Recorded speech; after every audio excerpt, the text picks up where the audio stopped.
LRS के बारे में डिस्कस करेंगे इस वीडियो में, जो कि एक स्टार्टिंग मेथड होता है स्लिप रिंग इंडक्शन मोटर को स्टार्ट करने का। तो एलआरएस से रिलेटेड जो पॉसिबल क्वेश्चंस हैं वो मैंने इस वीडियो में डिस्कस किए हैं। Is the working principle of LRS. LRS देखिए, इसमें एलआरएस का कंस्ट्रक्शन कैसा होता है, एलआरएस के बारे में कुछ इंपॉर्टेंट बातें हैं जो मैं पहले बताऊंगा, उसके बाद इसके वर्किंग प्रिंसिपल को डिस्कस करेंगे। पहली बात तो एलआरएस जो है स्लिप रिंग इंडक्शन मोटर में ही यूज़ करते हैं। ऐसा क्यों? क्योंकि हमारे पास इंडक्शन मोटर होती है दो टाइप की। पहली होती है स्क्विरल केज, दूसरी होती है slip ring induction motor. Okay, slip ring induction motor में इसलिए यूज़ कर पाते हैं क्योंकि स्क्विरल केज में जो हमारी वाइंडिंग होती है रोटर की वो शॉर्ट होती है, लेकिन जो हमारी स्लिप रिंग मोटर होती है इसमें जो हमारी 3 वाइंडिंग की 6 लीड्स बाहर निकली होती हैं। ये एक तरफ से तो शॉर्ट होती है, लेकिन एक तरफ से मोटर में प्रोविज़न होता है ऐसा कि ये स्लिप रिंग पे जाती हैं। स्लिप रिंग के बाद जाती हैं आपके यहाँ पे एक रोटर का एक टीबी लगा होता है, टर्मिनल बॉक्स। ओके, तो ये रोटर टीबी इसलिए दिया होता है ताकि हम इसमें एक्सटर्नल रेजिस्टेंस को ऐड कर पाएँ।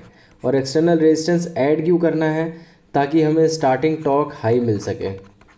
हाई कैसे मिलता है? क्योंकि starting torque is directly proportional to R2, मतलब कि एक फॉर्मूला होता है जिसमें R2 जो होता है रोटर रेजिस्टेंस होता है। ओके, जैसे जैसे हमारा रोटर का रेजिस्टेंस बढ़ेगा वैसे वैसे हमें स्टार्टिंग टॉर्क मिलेगा हाई। तो स्टार्टिंग टॉर्क हाई मिलने के जो एप्लीकेशन है हमारी वो रिक्वायरमेंट होती है कि क्योंकि आगे एक हैवी मैकेनिकल लोड लगा होता है स्लिप रिंग इंडक्शन मोटर के, जिसको हमें घुमाना पड़ता है। अगर हम एलआरएस नहीं लगाएंगे तो वो इतना स्टार्टिंग टॉर्क जनरेट नहीं कर पाएगा जिससे कि ये आगे उसको घुमा सके। इसलिए एलआरएस की रिक्वायरमेंट पड़ी, क्योंकि ये स्टार्टिंग टॉर्क हमें हाई प्रोवाइड करता है। तो ये जो हम टीबी की बात कर रहे थे, रोटर टर्मिनल में यहाँ पे 3 बस बार होती हैं आर। तो आर वाई बी जो होती है यहाँ से हम केबल लेके जाते हैं, सीधे कनेक्ट होती है एलआरएस में। ओके, एलआरएस में एक पैनल होता है जिसमें आर वाई बी हमारी लीड्स गई, और लीड्स के बाद में ये पूरा का पूरा आगे टैंक एक होता है एलआरएस का, और इस एलआरएस टैंक में हमारा लिक्विड भरा होता है।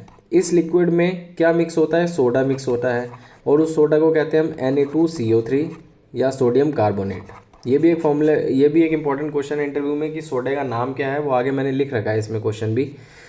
तो ये सोडा क्या करता है? ये बनाता है इलेक्ट्रोलिटिक सॉल्यूशन। ओके, इस इलेक्ट्रोलिटिक सॉल्यूशन का काम ये होता है कि ये बनता है रेजिस्टेंस प्रोवाइड करता है। इसकी एक पीएच वैल्यू मेंटेन करते हैं, वो भी एक क्वेश्चन है मैंने लिखा हुआ है, तो वीडियो में आगे डिस्कस करेंगे वो कितनी होती है।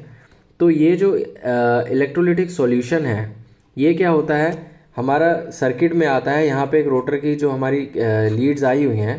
ओके, तो लीड्स में ये रोटर रेजिस्टेंस धीरे धीरे स्टार्टिंग में पूरा टैंक सर्किट में रहता है, लेकिन धीरे धीरे ये जो रेजिस्टेंस है ये कट होता जाता है, और लास्ट में क्या होता है, ये फाइनल शॉर्टिंग हो जाती है।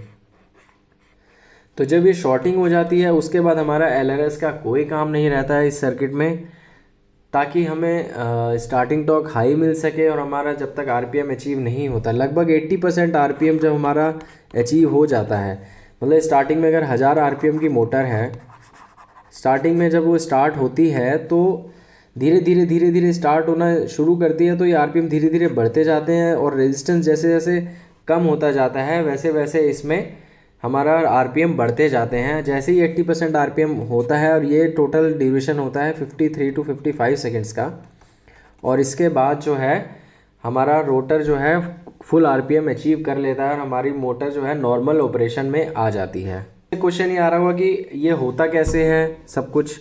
तो देखिए, इसमें कंट्रोल पैनल होता है जिसमें पावर के कॉन्टेक्टर्स भी लगे होते हैं, और एक तरीका होता है मोटराइज का। हम दो तरीके से रेजिस्टेंस को कट करते हैं, एक पावर कॉन्टेक्टर में बस बार के थ्रू जिसमें इलेक्ट्रोड्स होते हैं, और वो पूरे टैंक में घूम रहे होते हैं। जो टैंक बनाया है इस टैंक में घूम रहे होते हैं, और ऐसे ही रेजिस्टेंस को कम और ज़्यादा किया जाता है। ओके, और दूसरा तरीका होता है मोटराइज तरीके से, इसमें हम रेजिस्टेंस को कम और ज़्यादा करते हैं कि ऑटोमेटिकली हमारा मोटराइज गेट से हमारा ये रेजिस्टेंस कम होता जाता है। तो ये तो तरीका हुआ हमारा रेजिस्टेंस को ज़्यादा या कम करने का। और इसमें कंट्रोल सर्किट होता है और पीएलसी लगी होती है। पीएलसी के थ्रू हमारी कमांड आती है। उन पर कंट्रोल ड्राइंग के लिए मैं अलग से एक वीडियो बनाऊंगा। तो अभी फ़िलहाल ये डिस्कस कर लेते हैं जो इसके इंटरव्यू के क्वेश्चंस हैं। तो ये इसकी जो मैंने डिस्कस करी है बेसिक वर्किंग प्रिंसिपल है। देखिए, नेक्स्ट क्वेश्चन है इसमें कि what is the basic requirement of connecting LRS। क्या होता है, पहला हमें स्टार्टिंग टॉर्क हाई चाहिए होता है, ओके। और वो मैंने बताया कि जब हम रोटर रेजिस्टेंस बढ़ाएंगे तो हमें स्टार्टिंग टॉर्क हाई मिलेगा। और दूसरा रीज़न, ऑटोमेटिकली जब हमें स्टार्टिंग टॉर्क हाई मिलता है तो इसमें करंट भी कम हो जाता है। कौन सा करंट कम होता है, इनरश करंट। इनरश करंट मतलब स्टार्टिंग करंट। नॉर्मल अगर हम मोटर की बात करें तो स्टार्टिंग करंट कितना होता है, 5 to 6 टाइम्स जाता है। में रेजिस्टेंस और ऐड कर देते हैं तो इसमें स्टार्टिंग टॉर्क तो हाई मिलता ही है, लेकिन स्टार्टिंग करंट भी 2 या 3 टाइम्स से भी कम जाता है, ओके। तो क्या रेजिस्टेंस हाई है, तो देखिए ये इस कर्व को देख के ये पता चलता है कि ये जो टॉर्क है ये मैक्सिमम टॉर्क हमें यहाँ तक ही मिल सकता है, इससे ज़्यादा हमें टॉर्क नहीं मिल सकता है। लेकिन स्टार्टिंग में क्या होता है, जैसे जैसे स्पीड बढ़ रही होती है, ये LRS का ही कर्व है जब हमने LRS यूज़ किया। लेकिन नॉर्मल कर्व में क्या होता है, जब रेजिस्टेंस हम लो यूज़ करते हैं तो ये स्टार्टिंग जो है कम होती है हमारी टॉर्क की। जब हम हाई रेजिस्टेंस यूज़ करते हैं तो टॉर्क हमें मैक्सिमम मिल जाता है। और धीरे धीरे जैसे जैसे स्पीड अटेन होती है हमारी, वैसे वैसे टॉर्क भी हमारा कम होता जाता है। देखिए कॉन्टैक्ट रेजिस्टेंस जब ज़्यादा होगा तो हमारी मोटर की स्पीड जो होगी कम होगी और मोटर का करंट भी कम होगा और मोटर का टॉर्क जो है ज़्यादा होगा। नेक्स्ट क्वेश्चन है, हाउ रेजिस्टेंस एडेड और removed in LRS and it's type. ये एक LRS का टैंक है, ठीक है। ये पूरा का पूरा टैंक में ये आगे जो मैंने बताया रोटर की केबल जुड़ी हुई है RYB, और ये पूरा टैंक में इलेक्ट्रोलाइटिक सॉल्यूशन भरा होता है। इसमें इलेक्ट्रोलाइटिक सॉल्यूशन में पानी ऐड होता है और सोडा ऐड होता है। सोडा का नाम होता है, हम सोडा ऐश भी बोलते हैं, सोडियम कार्बोनेट भी बोलते हैं, और इससे हम एक इलेक्ट्रोलाइटिक सॉल्यूशन बनाते हैं, ओके।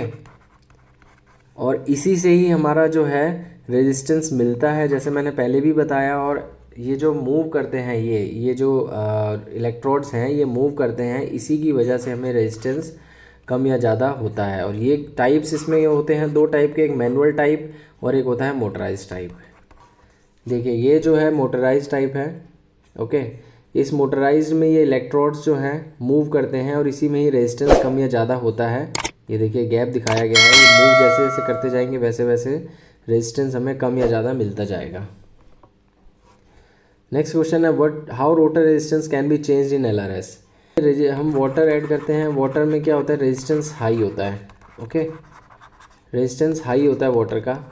जैसे ही हम इसमें सोडा ऐड करते हैं तो इसका रेजिस्टेंस थोड़ा सा कम हो जाता है, ओके। और इसमें हम एक pH वैल्यू मेंटेन करते हैं। जैसे ही हम इसमें सोडा बढ़ाएंगे या फिर कम करेंगे या फिर पानी ऐड करेंगे तो हमारा रेजिस्टेंस भी कम या ज़्यादा होगा। जब हम सोडा ऐड करेंगे तो रेजिस्टेंस थोड़ा कम हो जाएगा, जैसे ही हम इसमें पानी बढ़ाएंगे तो रेजिस्टेंस हाई हो जाएगा। तो जो हमें रिक्वायरमेंट है उस रेजिस्टेंस को कम या ज़्यादा करते हैं। नेक्स्ट क्वेश्चन है, what should be the pH value maintained in LRS। तो pH वैल्यू जो हम इसमें मेंटेन करते हैं वो 10 से 12 तक pH वैल्यू मेंटेन करते हैं सिस्टम में, जिससे कि हमें प्रॉपर रेजिस्टेंस जो हमारी रिक्वायरमेंट होती है वो फुलफ़िल होती है, ओके। क्वेश्चन है, what should be the timing of LRS। देखिए टाइमिंग क्या होता है, जो हमारा पहला कॉन्टैक्टर लगता है और जब हम मोटर रोटेट करना स्टार्ट करती है तो हमारा टाइमर स्टार्ट हो जाता है PLC में। तो ये टाइमर जो वेरी करता है 53 सेकंड से लेकर के 56 सेकंड्स तक या 55 सेकंड्स तक, पूरा का पूरा जो रोटर इसमें रेजिस्टेंस जो ऐड होता है LRS में, पूरा प्रोसीजर जो टाइम लेता है वो 56 सेकंड तक या 55 सेकंड तक लेता है। एक एक करके कॉन्टैक्टर लगते हैं, छूटते हैं और उसी हिसाब से रेजिस्टेंस की वैल्यू इसमें ऐड होती है और रिमूव होती जाती है। लास्ट में क्या होता है, फाइनल शॉर्टिंग के टाइम पे जब हमारा 55 सेकंड कंप्लीट हो जाते हैं तो जो RYB है वो आपस में शॉर्ट हो जाता है और LRS जो है सर्किट से आउट हो जाता है। नेक्स्ट क्वेश्चन है, what is the name and formula of soda added to LRS। ये क्वेश्चंस जो है इंटरव्यू में पूछे हुए हैं और मैं 1 बाय 1 इसलिए बता रहा हूँ ताकि आपको याद रहे, क्योंकि अगर एक साथ पूरी थ्योरी बता देते हैं तो कुछ चीज़ें इसमें मिस हो जाती हैं। तो आपको इन क्वेश्चंस पे ज़रूर फोकस करना है अगर आप इंटरव्यू की तैयारी कर रहे हैं या फिर अगर आप पढ़ाई कर रहे हैं तो भी आप में ये आपको पता होना चाहिए कि ये इसमें होता है। मैं पहले भी बता चुका हूँ इसमें what is the name and formula of soda, लेकिन ये दोबारा क्वेश्चन इसलिए आया है ताकि आपको समराइज़ भी हो जाए और याद भी रहे। तो देखिए सोडा जो होता है इसमें यूज़ करते हैं हम कास्टिक सोडा या फिर सोडियम कार्बोनेट बोलते हैं उसको, और इसका फॉर्मूला होता है Na2CO3, ओके। तो आज के इस वीडियो में इतना ही। अगर आपको ऐसे और वीडियोस देखने हैं तो सब्सक्राइब कीजिए मेरे चैनल को इलेक्ट्रिकल प्रैक्टिकल फंडा।